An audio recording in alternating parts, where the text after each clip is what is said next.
Situations दो तरीके की हो सकती हैं। Number one, situations where we can do something about to change the outcome. मतलब अगर हम उसका रिजल्ट चेंज कर सकते हैं, ऐसी सिचुएशंस जिसमें हम उनका रिजल्ट चेंज कर सकते हैं। In that case don't just sit there and worry about it. आप उसके बारे में चिंता मत करते रहिए बैठे बैठे, ठीक है। Go ahead and take care of it. You have control, आपके हाथ में कंट्रोल है। और अगर आप इसके बारे में, सिचुएशन के बारे में कुछ कर सकते हैं तो करिए।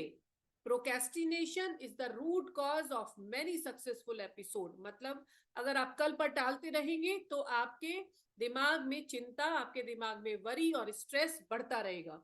तो जिन सिचुएशंस के बारे में आप कुछ कर सकते हैं उसके बारे में उठिए और करिए।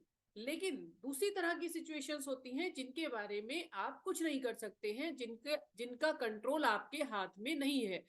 मतलब उनका जो आउटकम है, उसका जो रिजल्ट है वो आपके हाथ में नहीं है। ऐसे केस में बैठे रह करके और उसके बारे में सोचते रहने से आपका सिर्फ स्ट्रेस बढ़ेगा, उससे कोई फायदा नहीं है। इसीलिए अगर ऐसी सिचुएशन है जिसके बारे में आप कुछ नहीं कर सकते हैं, जिसका आउटकम, जिसका रिजल्ट आप नहीं बदल सकते हैं, जैसे कि आपने एग्जाम दे दिया, कोई टेस्ट दे दिया और उसका आउटकम अब आपके हाथ में नहीं है, इसलिए अब अगर आप उसके बारे में बैठ करके सोचते रहेंगे, चिंता करते रहेंगे तो क्या करेंगे, अपने आप को परेशान करेंगे, अपने आप को स्ट्रेस देंगे। इसलिए ऐसी सिचुएशंस जब आती हैं तो उसके बारे में वरी करने का कोई फायदा नहीं है, बैठ करके उसके बारे में सोचने का कोई फायदा नहीं है। ऐसी सिचुएशंस को अपने आप ही टाइम के हिसाब से रिजॉल्व होने दीजिए।